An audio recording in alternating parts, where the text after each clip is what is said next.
That's perfect.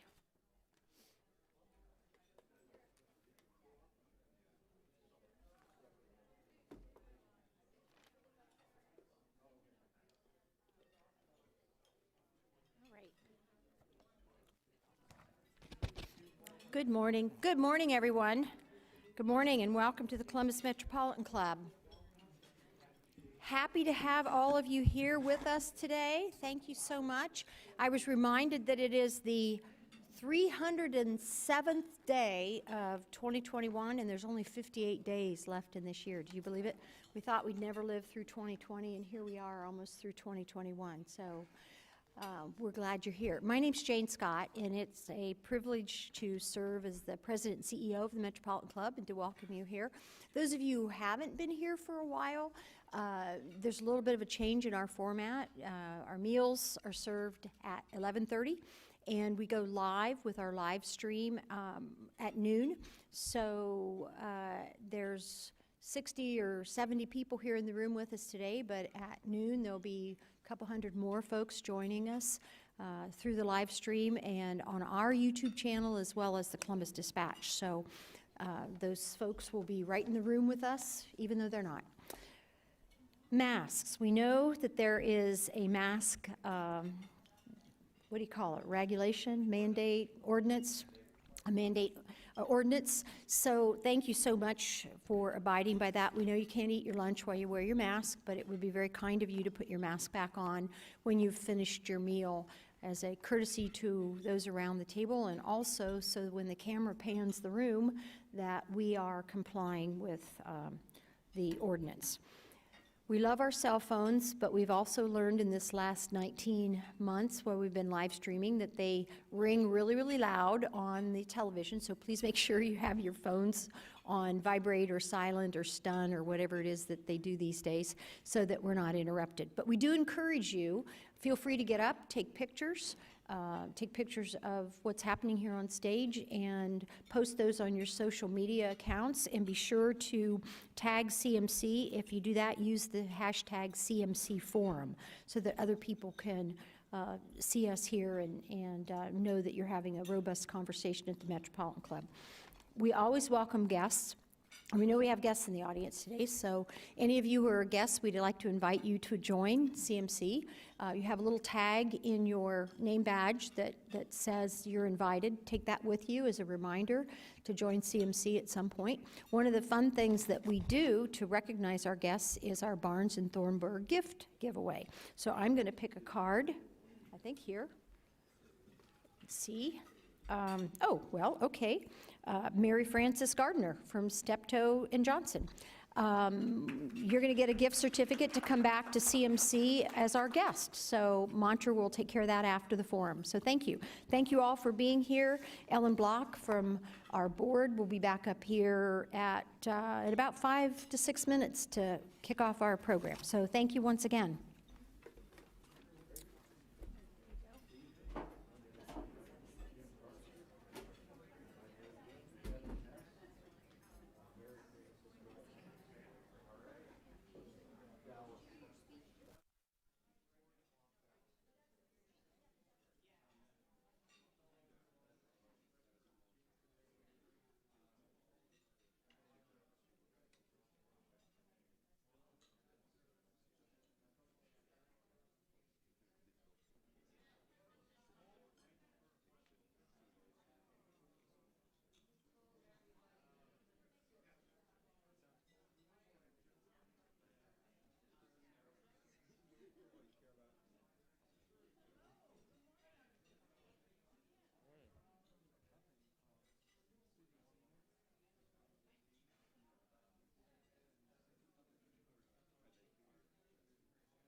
The Columbus Metropolitan Club was founded in 1976 by 13 women leaders who wanted to be included in the community conversation. I am Sally Bloomfield, and I was one of those 13 women. Having been left out of men's clubs that focused on community issues, it was a priority for us to make the club 100% inclusive. Today, CMC presents public policy forums every Wednesday at lunch with average attendance of more than 200 people. I'm Tony Bell, and I frequently attend forums, which are open to everyone and present relevant, current, and newsworthy topics. I'm grateful that CMC is nonpartisan and presents many perspectives on every topic. I'm Jane Scott, President and CEO of the Columbus Metropolitan Club. CMC is open to everyone. We invite you to explore the personal and professional benefits awaiting you at the Metropolitan Club. Welcome to CMC. Welcome to CMC. Welcome to CMC. Welcome to CMC.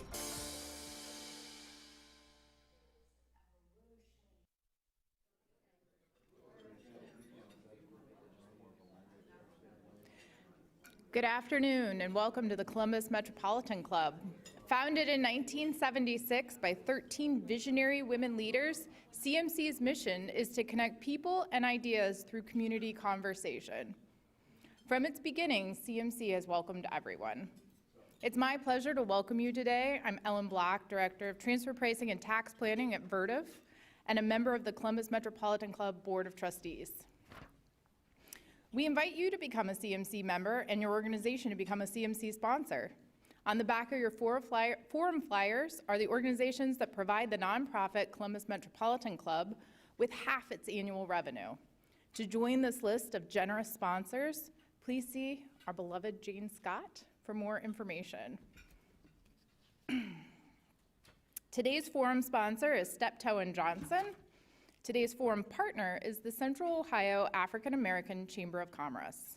Our live stream is presented by the Emergency Response Fund of the Columbus Foundation in partnership with the Columbus Dispatch. Let's thank all those sponsors for their support of today's forum.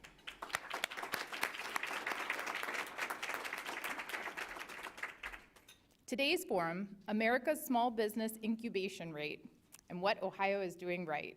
We'll explore what the future holds for small business entrepreneurs in Central Ohio, and we'll unpack what the region is doing to help entrepreneurs and small businesses start, grow, and thrive.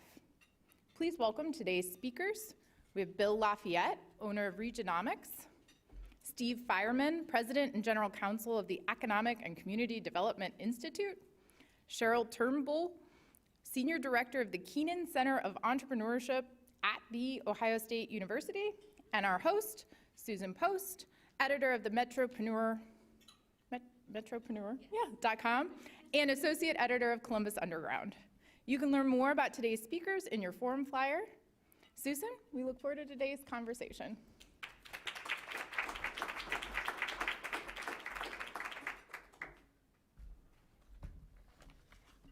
Thank you, Ellen. According to the statistics, America's small business creation rate has been dropping for decades, with business closures even surpassing business births.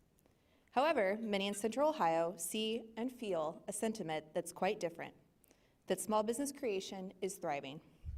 But in the words of our panelist, Bill LaFayette, the numbers are what the numbers are. How can we reconcile these differences? Today, we'll dig into just what the statistics mean, excuse me, what resource providers like ECDI and the Kenan Center for Entrepreneurship are seeing on the ground in Central Ohio, the impacts of the pandemic on small businesses, and much more. So first, Bill, let's start with the numbers. Can you give us an overview of what you're seeing in regards to this declining small business incubation rate?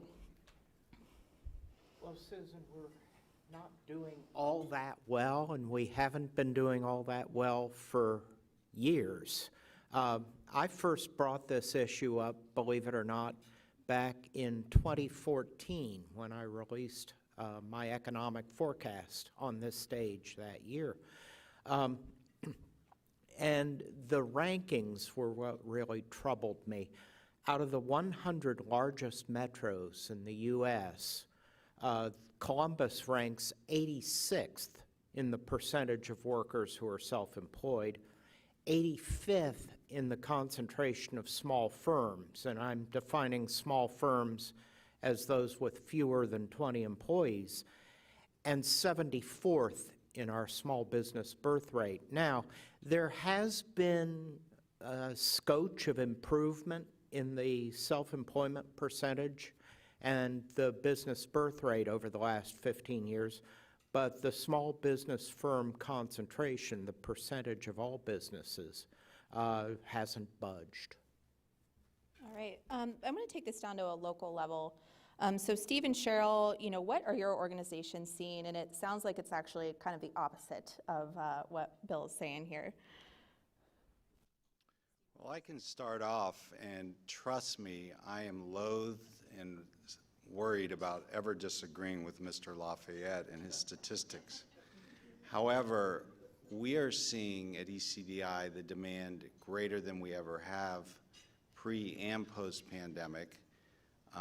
We have a unique niche in that, we are an SBA microloan intermediary, as well as an SBA community advantage lender, and we're also what's called a community development financial institution. And what all that means is our focus is on underbanked and unbanked populations, with even a more honed-in focus on women-owned, minority-owned, and new American businesses.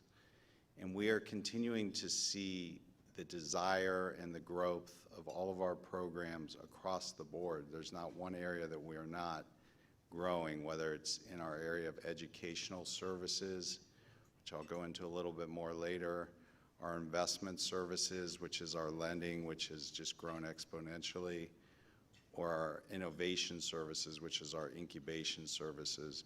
All have increased in demand here in Central Ohio and actually throughout the state, but especially here in Central Ohio. But we'll get into a little bit more of the numbers a little bit later. Cheryl? I think I might be coming at this from a little different perspective. I don't disagree with Bill. The numbers are, as he says, what the numbers are. In terms of the net, we have new business applications and we have fails. But I think what we're seeing is that the number of new business applications is exploding. If we look at the census data, new business applications are up 50% relative to their average between 2010 and 2019.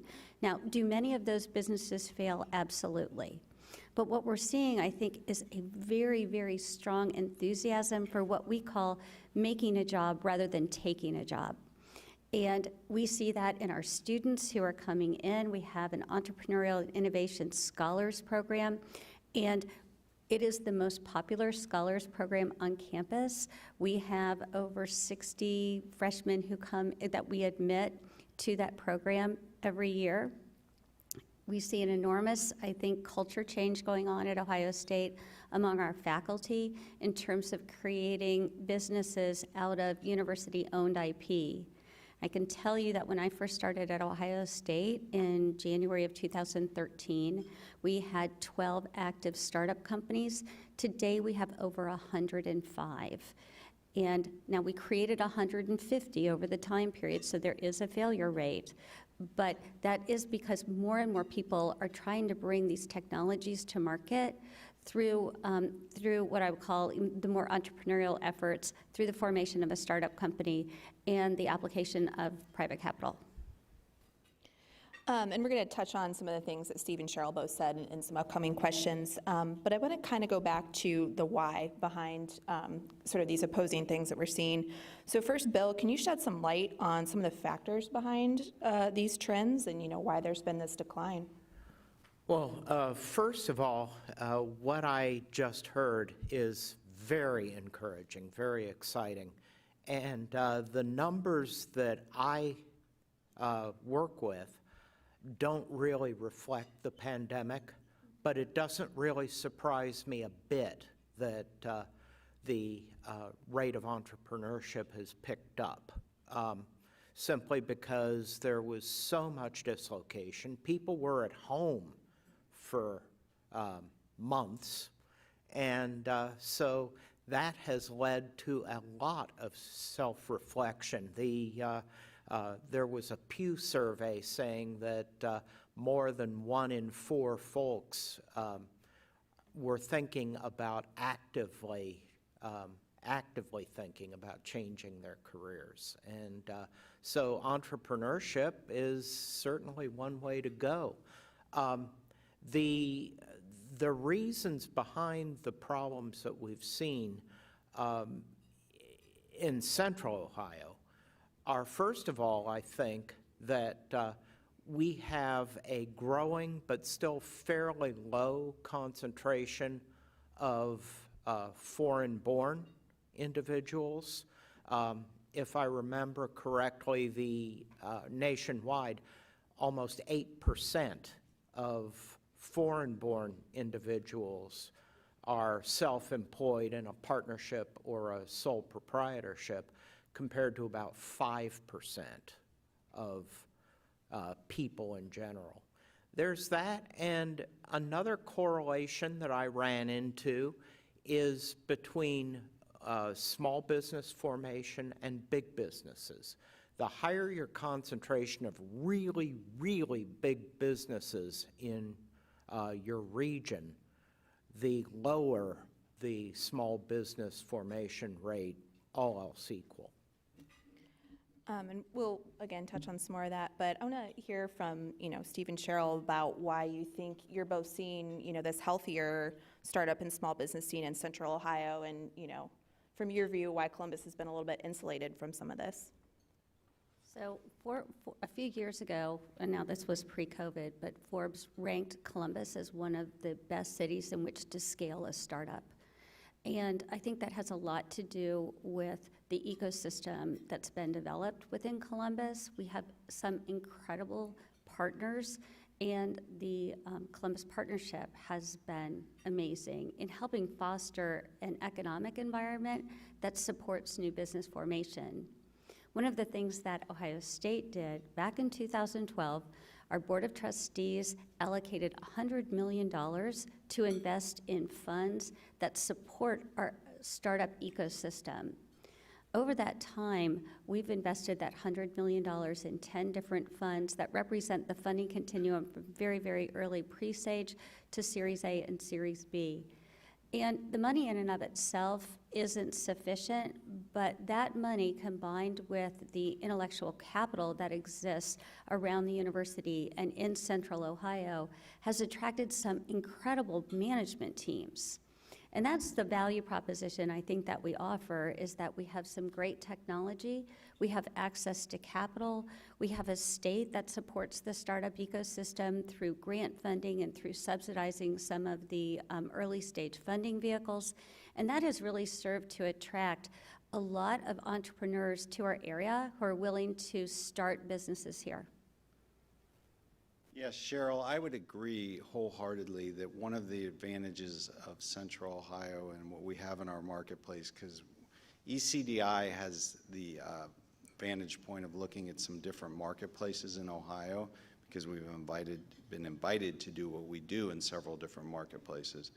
And one of the critical things, and one of the things that we see that is missing in a lot of different places, especially the niche that we try to serve, the focus of the underbanked and unbanked and minority communities, is you can train people and you can provide technical assistance free or subsidized low of charge, and you can provide all the resources you want. Mentoring is very important as well.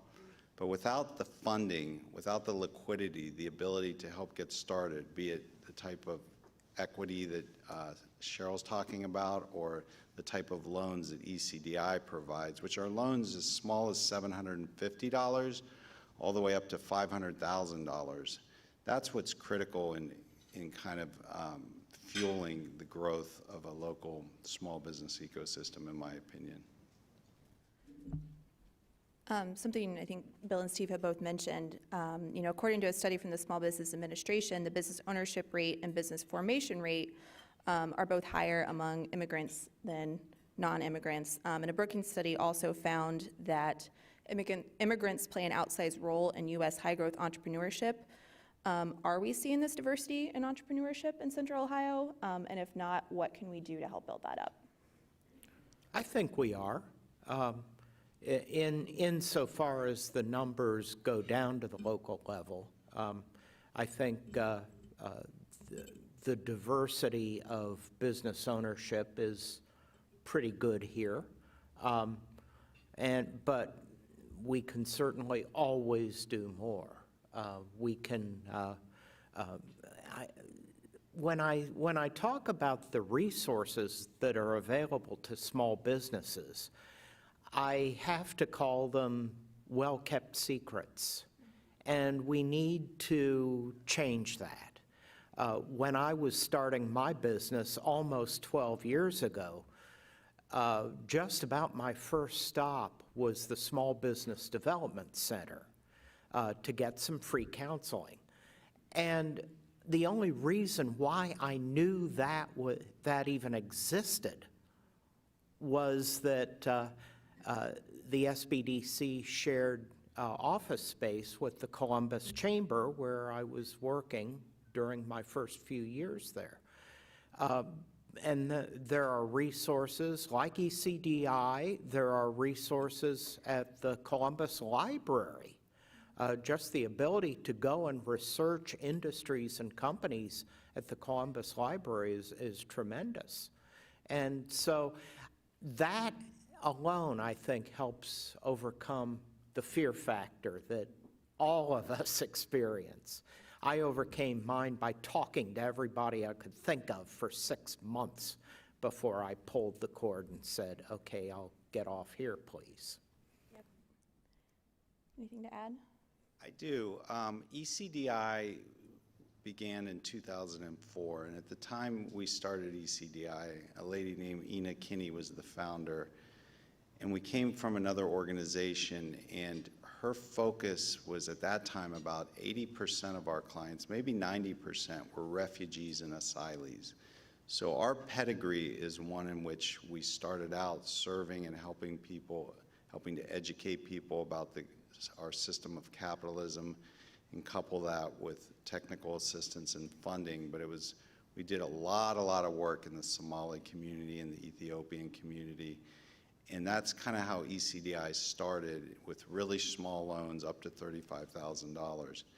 We carry that tradition forward today, although we help any kind of disenfranchised communities, but it's still about 25% of our fundings every year to help now even next generation Somali businesses, for instance. So that has been a critical part to our growth, and we hope that it will continue. And we know we're going to see an Afghani influx in the next couple years, and we welcome that.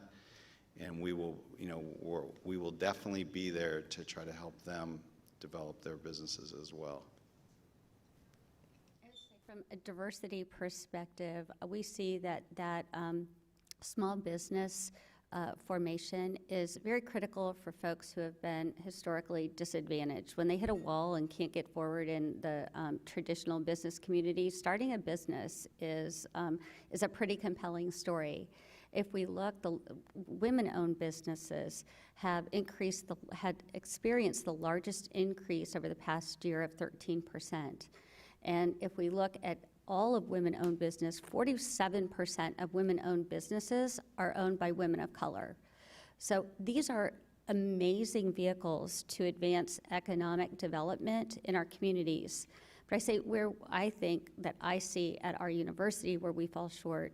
So we have many students who come to Ohio State who are incredible researchers, great inventors. We'd love for them to stay on with our startup companies here in Ohio, and the visa limitations imposed on them really prevent that from happening.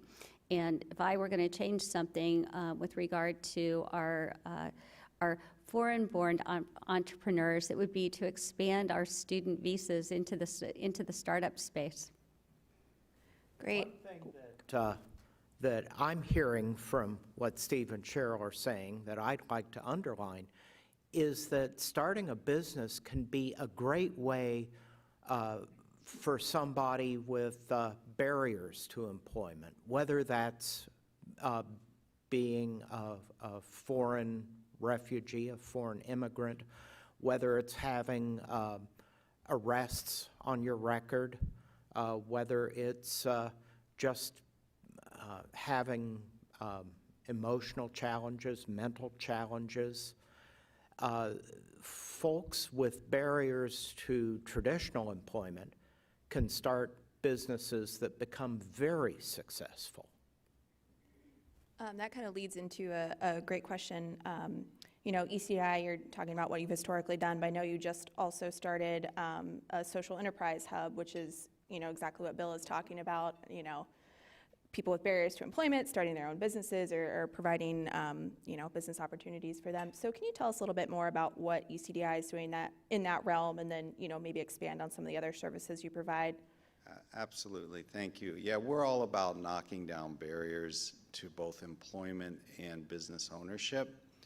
So what Susan just mentioned was this particular program which kind of falls under our, remember I talked about educate, invest, innovate. And innovate is our incubation programs. And so we have something that you might all have heard of that's been around for like 10 or 12 years called the Food Fort, which is a system of commercial kitchens that allow people at low expense, low risk to try out their food concept and try to grow their food concept, whether they're a caterer, a cheesecake maker, a coffee brewer, whatever they might be.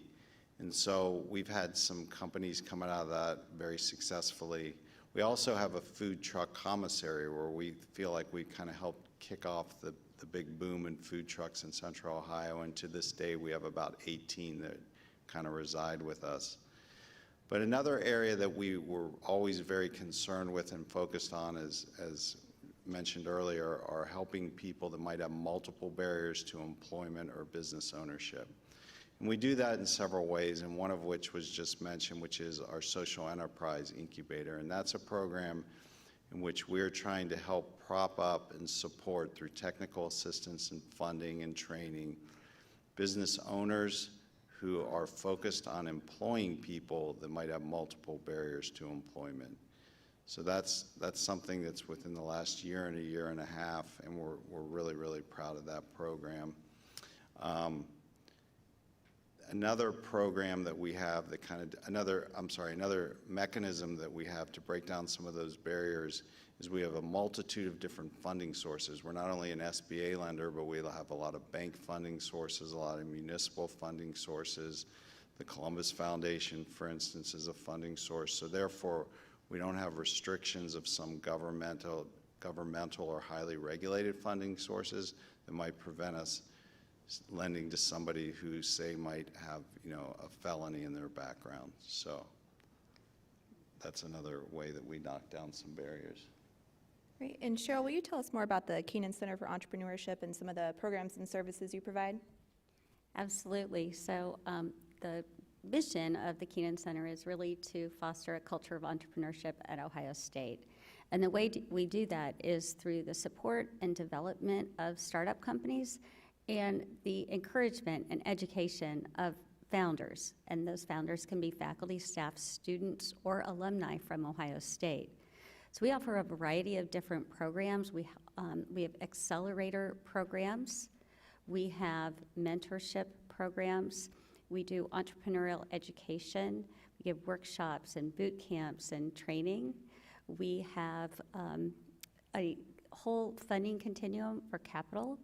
We have a management recruitment program. So if you have an idea and you need to put a team in place behind it, we will help you with that.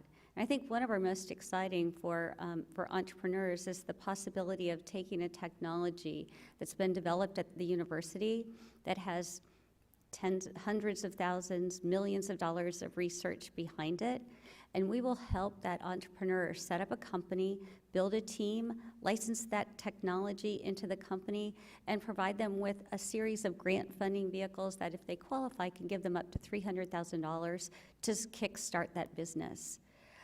And then support them once that business is formed with a variety of additional resources. Those tend to be our most highly technical companies based on really high technology. but we're also supporting our student businesses, which is incredibly fun. Our students come to us with ideas. Some of them, this is the first time that they're thinking of something they want to do entrepreneurially. We also have students who have gone through and they've become serial entrepreneurs. They keep trying out different concepts. And we teach them the process of how they go through customer validation, their market assessment, what their go-to-market strategy is. And we measure our success really not so much on, is the business successful, did it become Facebook or Google or whatever. We look to see how we've given those students a really good entrepreneurial skill set. Because as we all know from the failure rate of startup companies, it's high, and the first few may not be successful. But if we give the students the skill to learn how to launch a successful business, on their 5th or 6th try, this might be something that turns out to be incredibly successful, a good employer, good for economic development, good for the student, allows them to live their passion. And I'll just add one more thing, is that we see more and more of our students looking to create a strong social impact with what they're doing. They have a real care for how their technology, how their idea will benefit the world. And I think that's something that we can be very proud of as a community, in that the technologies coming out of Ohio State, the ideas coming out of our student population, there really is such a benefit to the rest of the world population. I'm sure we could certainly have an entire panel about these social impact businesses and how that's growing, and it's all really exciting to see. But hearing you talk about the programs and services your organizations provide, it kind of sort of represents these two realms of entrepreneurship. ECDI, you have sort of these Main Street businesses, in the Keenan Center, some more of these high-growth tech startups. So Bill, from an economic impact level, can you speak a little to the interdependency of those two and why they're both important? They are definitely both important for very different reasons. The kind of businesses that Cheryl's center works with are scalable. They can grow very large. They can employ lots of very well-paid folks and draw money in from outside the region, which is how incomes and wealth and employment increase. On the other hand, what I like to call the coffee shop on the corner is just as important, but for a very different reason, and that's this. That business, by and large, functions by drawing from local suppliers. On the other hand, if you've got a chain, that chain's operations are centralized in order to be efficient. And that's certainly good, it's certainly important, but the point is that if you buy a cup of coffee at a local coffee shop, many more of your dollars stay here in the region, 3 to 4 times as much as the dollars that maybe flow out to, I don't know, Seattle. And so it really does make a difference. And my argument is that keeping dollars in the community is just as impactful, has exactly the same economic impact as bringing them in. So you definitely need both. Which is, I think, the technology companies that are formed in Ohio and the larger companies that we've been able to attract to Ohio as a result of our technology expertise serve to create an infrastructure that I think benefits small business. We all saw when everyone stayed home during COVID, the coffee shops, the restaurants, the hair salons. I mean, all of these businesses were so negatively impacted because people weren't here and people weren't going out. I think the more vibrant our local economy, it really provides benefits to all. Yeah, that infrastructure, if you're thinking about technology, the infrastructure can benefit the large companies that are here, the headquarters, the manufacturing firms, and make it easier to attract new ones in. If you can point to these technology firms and say, look, we have the people, we have the technology that your business needs to grow and thrive. So I think that's a very compelling argument. And the other businesses serve to improve our quality of life, which is equally important. Another great example of that is, that's really near and dear to my heart, is a program we have at ECDI called Capital for Construction. And this is a program in which we're trying to help grow minority contractors. The city of Columbus has grown exponentially. The commercial real estate market is amazing. You see cranes everywhere, projects beginning, apartment buildings, mixed use, et cetera. But most of those projects are obviously won by big contractors and big primary contractors, which is great. But we also hear that there's a workforce problem in getting them to help them with their trades in the different trades and the smaller subs. And there's a misconnect there. And over the years, there's literally only been 2 or 3 large African-American owned contractors grow in our city despite the exponential growth. So we have a program where we try to help provide technical assistance and training and infrastructure for minority contractors who have proven that they have the skills to bid on jobs, but they just don't maybe have the financial wherewithal to wait to get paid, because the way the commercial construction industry works is you get on a job, you hire people, you buy materials, and then you get paid 120, 150 days later. So we also created a mobility loan product. So our goal is to enable us to connect these smaller minority contractors with the big folks in town, and so that they can continue to get on bigger and bigger jobs and have more jobs simultaneously. So when Bill talked about connecting, the big companies and the smaller companies, this is another example of where we're trying to do that. And I think it's successful, but it's a slow process because the minority contractor community has been so disenfranchised for so many years that it takes a while to build their capacity and infrastructure to run their businesses. But we're optimistic that we're on the right track. That's great. I think we've heard a lot of good examples about some of the things Columbus is doing well and some exciting programs. But now I kind of want to flip that and talk a little bit about what can we do better to further foster, small business development and growth. Well, I think just getting the word out that these resources are here, I think that would help. You have to understand that the biggest barrier to starting a small business, and I speak here autobiographically, is the fear factor. It's just understanding what it takes to run a business, which is very different from the skills of starting a business. You have to have both. And so networking entrepreneurs, perhaps better than we are currently,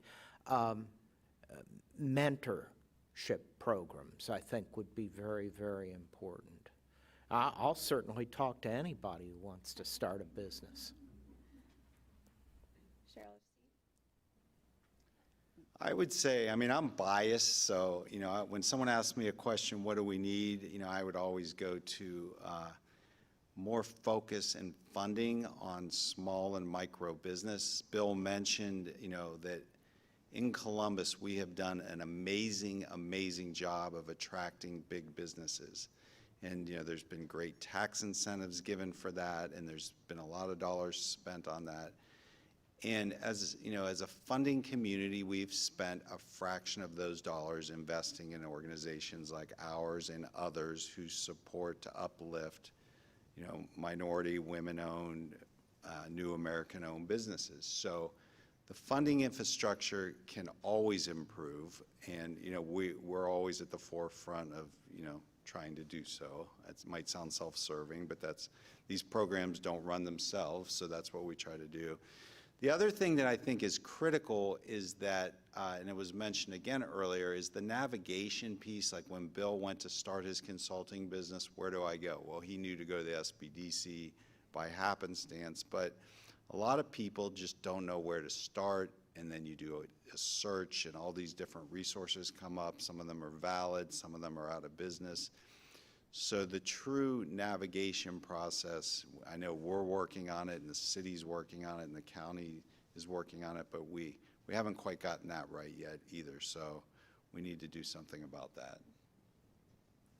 I agree. I thought that that Bill's comment on all of our resources being such a great secret, that really sort of rang true, because we do have so many resources here in Columbus. I mean, how many knew that, like, if you wanted to start a business, you don't need to come up with your own idea. You can come to Ohio State, you can pick up a technology that has great potential, that's been vetted through all sorts of research dollars, and you would have the opportunity to be supported and funded in bringing that technology to market if you have the right level of expertise.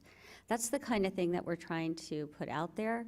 We're trying to use social media a lot more to reach people, and we're working with our students. And I would say that all of that gets to more of a climate of changing the culture. You see more and more as our students come in that being an entrepreneur, starting a business is much more acceptable as a career choice than it was, I would say, even 10 years ago. There's such an excitement around this, and we actually work with within the curriculum that entrepreneurship is not a business school topic. The Kenan Center serves the entirety of campus because entrepreneurship actually lives everywhere across the university. And so giving our students and our faculty and our alumni access to resources like our mentoring service, like access to capital, like our workshops, are all very important in reducing the fear that you were talking about before, and just letting people, I guess one of the things that we like to say is letting people dream about what if the impossible were possible. And one other thing that we might want to think about is introducing the idea of business ownership and entrepreneurship in our K through 12 schools. Junior Achievement does a great set of programs along those lines, but I think we need to expose every student in the area to the possibility that, hey, maybe one of these days you can own a business, and here's what it's like. And we have so many folks that are sort of accidental entrepreneurs. You're a musician and you didn't know that you were going to be running your own studio someday, or an artist who's running her own gallery, or a medical clinician who's running her own practice. So there's a lot of opportunities for entrepreneurship, and getting people really early on, our students, to develop the entrepreneurial mindset and that way of thinking, I think it's incredibly important. I agree 100% with what both of you are saying, and I'm so excited, and I want to disclose something, but I can't. So I got to do with a major high school, prominent high school in the city of Columbus. We're working on a program, but we're not quite there yet, so I can't. But we think it's critical as well, and we want to move into the youth entrepreneurship space as well. Very, very cool. We'll move to questions from our live stream and in-person audience in just a few minutes. So if you have a question, please make your way to the microphone now. But before we do audience questions, just want to quickly touch on one last thing. I know this came up a little bit earlier. We saw this huge surge of businesses starting during the pandemic. You know, folks were laid off, folks were at home, they finally started to start that business. So quickly, just want to hear a little bit from, each of you. Bill, maybe you can talk about how this is going to impact the numbers. And then, Cheryl and Steve, did you kind of see that surge within your organizations? Well, the numbers that I'm looking at aren't absolute as much as they are rankings. And so in order to move the rankings, we have to do better here than the other metros do. Certainly, every tenth of a percentage point that we can raise these rates is a great thing, and it helps our economy. But I am hoping that that we can sort of eat other folks' lunch. Great goal. Steve? Yeah, I mean, our experience during COVID was that we were needed more than ever. We put approximately $24 million of what I would call ordinary lending on the street during the primary COVID year, or 15 months, and $44 million of PPP money. And you got to remember, our average size loan is just $23,000, so that's a whole lot of loans. So the demand was there. As a matter of fact, and I don't like to brag, but this one I have to because we've been nipping at the heels of this for so long, there's 180 microloan intermediaries licensed in the United States, and we just got word that our little ECDI microlender here in Columbus, Ohio is the #1 by volume in the country. So we were pretty excited about that.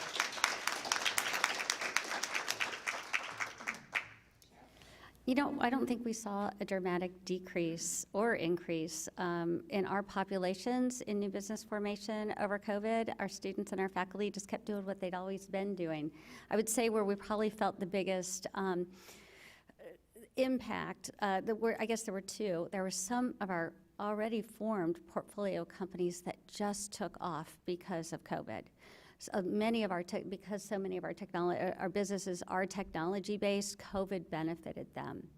On the other side of the equation, you know, I would say that the PPP loans were incredibly important to many of our small businesses as well, that were impacted exactly the opposite, where they were just doing, for example, trials within skilled nursing facilities. Well, that completely stopped during COVID. So having that sort of support to allow those businesses to live to fight another day was really important. And now we'll move to questions. It's CMC's longstanding tradition to take audience questions. Jane Scott of CMC is curating questions from the live stream audience.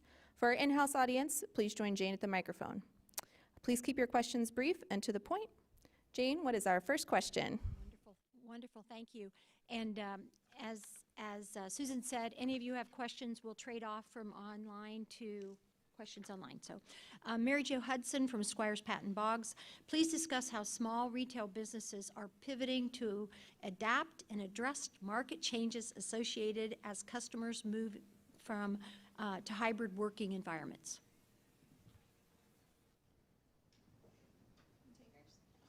Well, from our experience, and we do, you know, our 5 main sectors are food, home health care, home daycare, construction, and retail. And retail we define very broadly.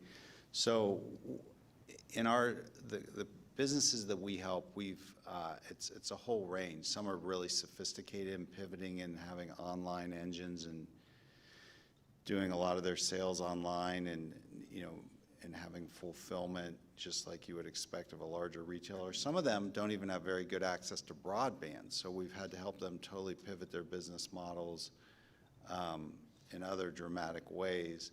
Our food-oriented businesses have done a lot of home food prep and obviously food delivery. That's one that's been very, very common. But it's really all over the board, but we have seen a tremendous amount of resilience in pivoting among our portfolio, that's for sure. Great. Go ahead to the next question. It's a great presentation. Really glad to hear all three of you. I'm Bill Wayhoff with Steptoe & Johnson, PLC, here in Columbus. And I was wondering, I know Jobs Ohio is oriented toward, you know, bringing in jobs from out of state and whatnot, but what role, if any, can Jobs Ohio play in funding the missions that you have and assisting in funding those missions? Thank you. So yeah, the university works with Jobs Ohio on a number of different fronts. So as we develop, as our expertise, I would say, becomes more known, for example, our gene and cell therapy expertise between Ohio State and Nationwide Children's Hospital has attracted a lot of attention because of the spin-outs that have done so well. Then the ability to attract large companies to come in, and rather than after they make an acquisition, rather than taking that business and moving it outside of Columbus, having Columbus be another hub or another headquarters. And Jobs Ohio has been a really good partner in that effort. And real quick, from the ECDI perspective, we are still looking for ways to work with Jobs Ohio, but one of the sister agencies, formerly Development Services, now Department of Development again, had funded ECDI at the beginning of the pandemic, a $10 million loan fund, incredibly low interest to us, that we loaned to MBAC and other minority-owned companies at 2%. So that's been a great contribution from the state of Ohio.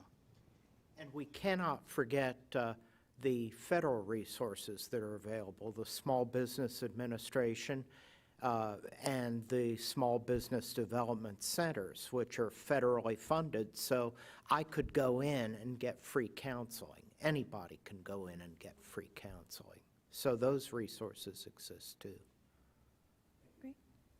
So this question is from Hugo Trucks.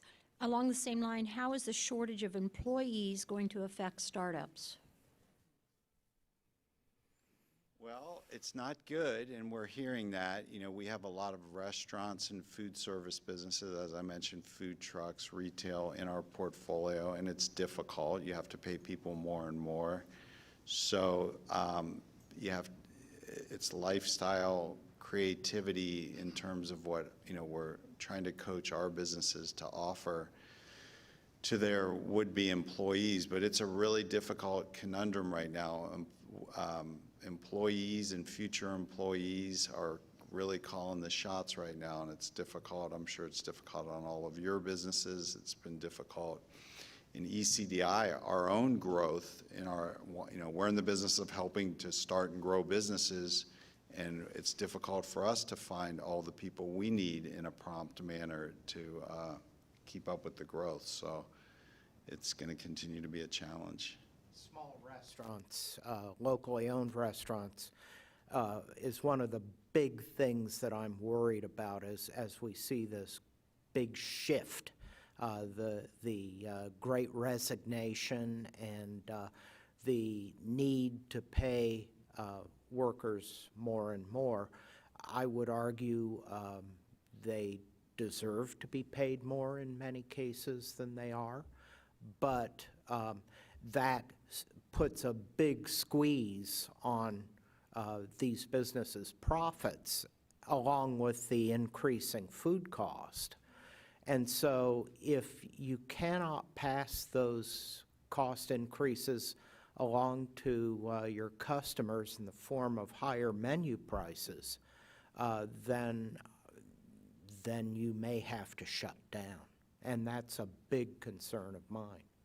I do a lot of food and beverage coverage, and I think literally every restaurant I've talked to in the last 6 months is like, can you add that we're hiring in there? And you know, restaurants adjusting hours, and you're, you know, speaking of the margins, it's a notoriously low margin business anyways. So compounding all this, it's been heartbreaking to watch for sure. But and I'll just add that I think we're at a period of time of dislocation, and dislocation is always painful, but it does also create some opportunities. And I'd say two things. One is I was in a restaurant the other day where a few of us were trying to navigate the online kiosk, and we're cursing it as like it didn't like pick up the different things that we wanted. And we were recalling back in the day when we switched from filling from our gas tank being filled up by an attendant to having to do it ourselves. So I do think there's this process of adjustment. I do think we'll see a lot more technology in small businesses, and I think that creates a opportunity for new technologies to come in and look at how can they make life easier for small businesses. And then what that does, of course, is it creates a very large demand for the students coming out of Ohio State, which makes us very attractive to employers. Unfortunately, you might have to think of another analogy because I think our audience might be like, gas attendants, what are you talking about? Sorry, I'm old.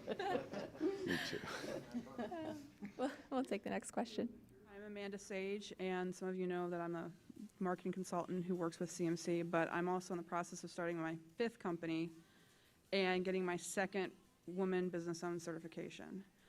And I'm curious to hear how you feel the certification process for woman-owned, minority-owned, veteran-owned, LGBT-owned, all those different certifications, how that's changed small business ownership, and how you see it continue to affect the supply chain with supply chain diversity, and how the market will adapt and hopefully attract more of those. Great question, and I'm not going to cop out, but a lot of that is handled by my team at my Women's Business Center, so I would encourage you to call ECDI's Women's Business Center, which is just another, it's kind of the front end, our training and technical assistance. I will tell you that we support a less bureaucratic, easier process to gain that certification. We think that sometimes it's too difficult. They ask for too much for a fledgling or, not a very developed business. And that's one of the reasons why our loan funds that have some stipulations in terms of women-owned or minority-owned, we don't make them be licensed, or I forget the designation. We don't make them have the designation. They just need to demonstrate that they're qualified, and then they could qualify for that loan fund. So, but please contact Aminata Soto at our Women's Business Center. I think we're going to do time for 3 real quick questions here. So, Steve, does ECDI have any kind of program for individuals in the community to invest in small business startups? Great question. We once had something called Invest Local Ohio, which enabled individuals to invest a minimum of $1,000 and upwards of hundreds of thousands if they wanted to, though no one chose to invest that much. But I think the average investment was $5,000 to $8,000, and we would leverage it with all our other loan funds. It would go, the investment would be an investment note, and we'd pay a return every year. 2% if the investor let us use the money for 3 years, and 5% or 3% if they let us use it for 5 years. Right now we're in between filings, so that is not available right now, but we are working on doing a new filing. Hi there, my name is Stephanie Hanna. I'm an attorney and an entrepreneur, and my question for you is, what would you say are the top 1 or 2 characteristics or personality traits of entrepreneurs that make it versus those that don't? Okay, I'll try this. Absolutely hard-headed persistence, which means that I think this has to be, entrepreneurship is, when you choose what you're heading for, it has to be something that you're passionate about, because you're going to hit a lot of bumps on the road. I mean, this is, that old saying of it takes, like 20 years to become an overnight success, that rings very true. So you need to be very, very persistent. I would say that would be one of the top qualities. Yeah, and I would say the persistence and tenacity is probably 1 or 1A. The other thing is, I would say you need to know how to block out the noise, know who to listen to and who to ignore. Mm-hmm. And sometimes that could be the same person depending on the day. But you as the entrepreneur have to, kind of really develop that skill, because you have to so believe in what you're trying to accomplish. I would say probably it's knowing when and being able to ask for help. Yeah, that's a great one. The last one I'd say is, once the money starts coming in, cash flow is king. Mm-hmm. Know how to manage your cash flow. Yeah. Have a cushion. And I'm going to throw in one more, which might sound a little odd, but it's empathy. Your business is solving a problem for someone. You need to know and understand your customer.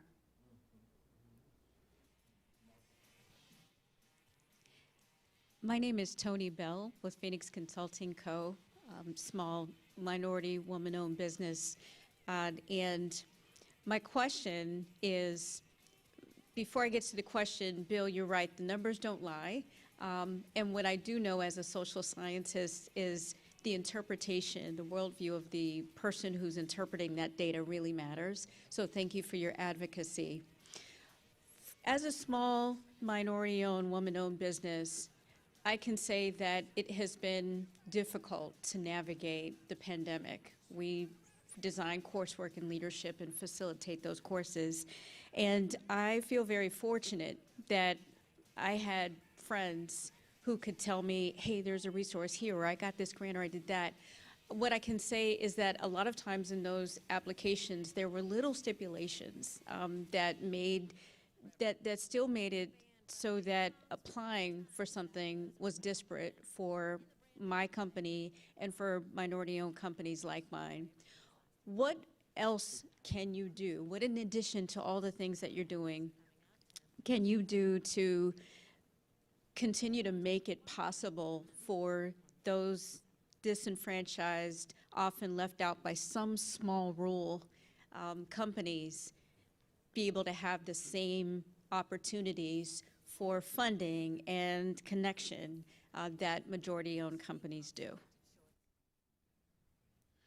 Well, I think first and foremost, it goes back to what we were just talking about, the tenacity. And if you feel like some of these rules or bureaucratic questions or applications are not fair, or they're inherently discriminating in some way, or I don't know if that's what you're saying, but then be willing to bring them up. Don't just walk away.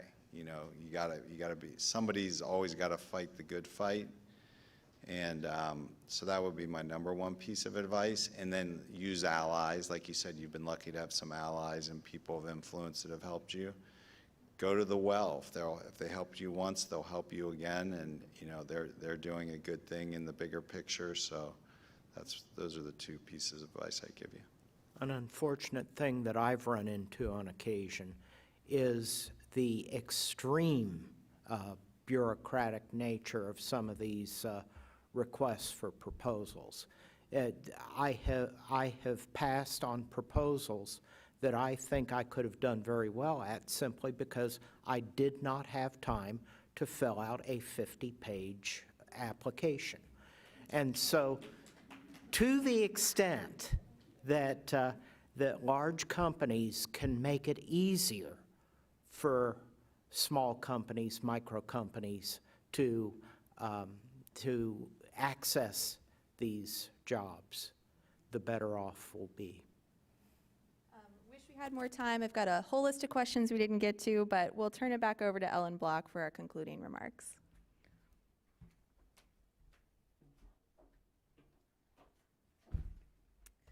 So I hope you all found today's forum as interesting as I did, having grown up in a small family business. I think it's really exciting to hear about the resources and support that our community is offering entrepreneurs. Please join us next Wednesday as CMC presents Afghans Settling in Ohio with a panel of experts. Thank you again to our online virtual seat patrons and to the Columbus Dispatch for supporting today's forum. Thank you to today's sponsor, Steptoe & Johnson, today's partner, the Central Ohio African American Chamber of Commerce. Thank you to the Emergency Response Fund of the Columbus Foundation for presenting our live stream in partnership with the Columbus Dispatch. And a special appreciation to today's speakers, Bill, Steve, Cheryl, and our host, Susan. And thank you all for joining us. All the thanks, right? We're so appreciative. We could not do this without you. We look forward to seeing you next Wednesday as the Columbus Metropolitan Club presents another community conversation. Thank you so much.